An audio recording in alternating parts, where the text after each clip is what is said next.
Hello, good morning. This is our presentation for our VR Lunar City project, and we are Giselle Martinez, Ella Jones, and Ashley Reincaster.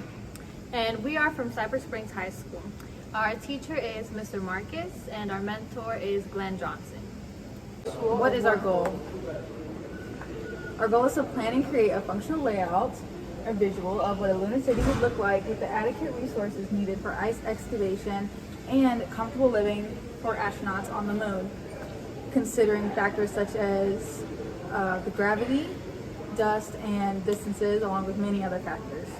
The questions we had were the best area to build the lunar city and the habitat where everything is spaced out and away from each other, so it's not too close, or because for the nuclear reactor they can't be close, and for the landing pad they can't be too close or it's going to spread dust everywhere, and we don't want that all over the habitat and solar panels.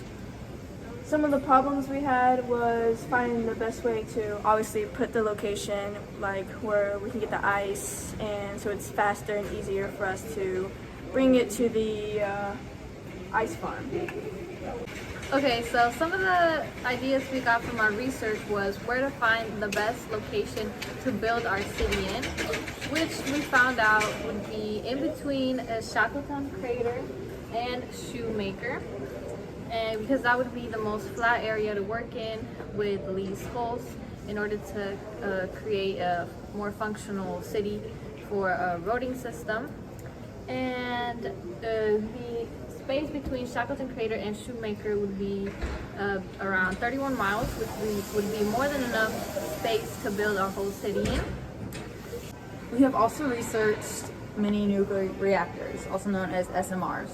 One SMR can last up to 20 years, which is quite a long time, but if we can build a place to store a handful of small nuclear reactors, there would be plenty of space for any repairs, or you can have any spare mini nuclear reactors in case one breaks down. And one SMR only generates a max of 300 megawatts. Therefore, we can create minimal radioactive waste. We have determined that our nuclear reactor station would have to stay at least 10 miles away from the habitat to ensure the astronauts don't have any excessive radiation. One of our ideas was to make a ski lift so we can bring the ice from the middle crater of the Shackleton into the excavation center, and with that ski lift it would have like insulated boxes to keep the ice from melting on its way to the excavation center, so it could still be nice and fresh so we can do our research on it. So some of our criteria and constraints that we had was that we had to have 3 different landing sites here in the red, and we put them at the outer edges to prevent dust from getting on all the other infrastructure that we've built. And we also have our nuclear reactor out here. Try to position it furthest away from the habitat to minimize the radiation.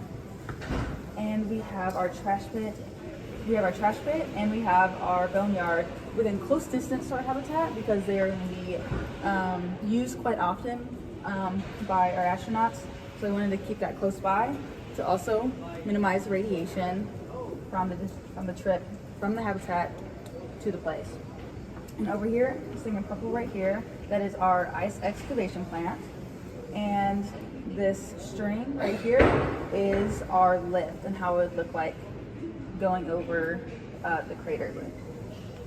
On the left is like some of the ideas we had to build the solar panels, like the ideas we drawn to build the boneyard, and then the insulated lifts, some of our ideas, and then the landing pads with the excavated little hill so we can keep all the dust and everything together.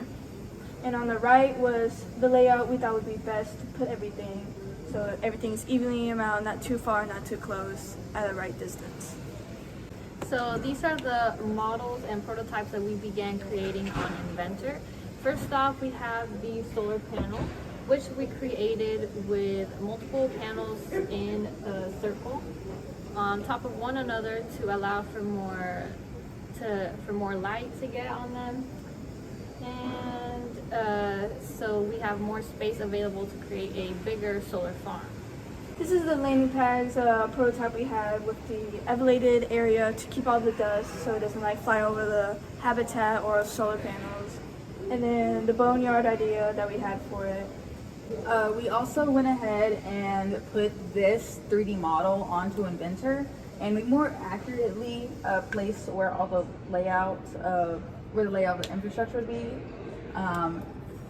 in our final design. And we went ahead and also created in Inventor our 3D model of the excavation plant and the ski lift idea we thought of.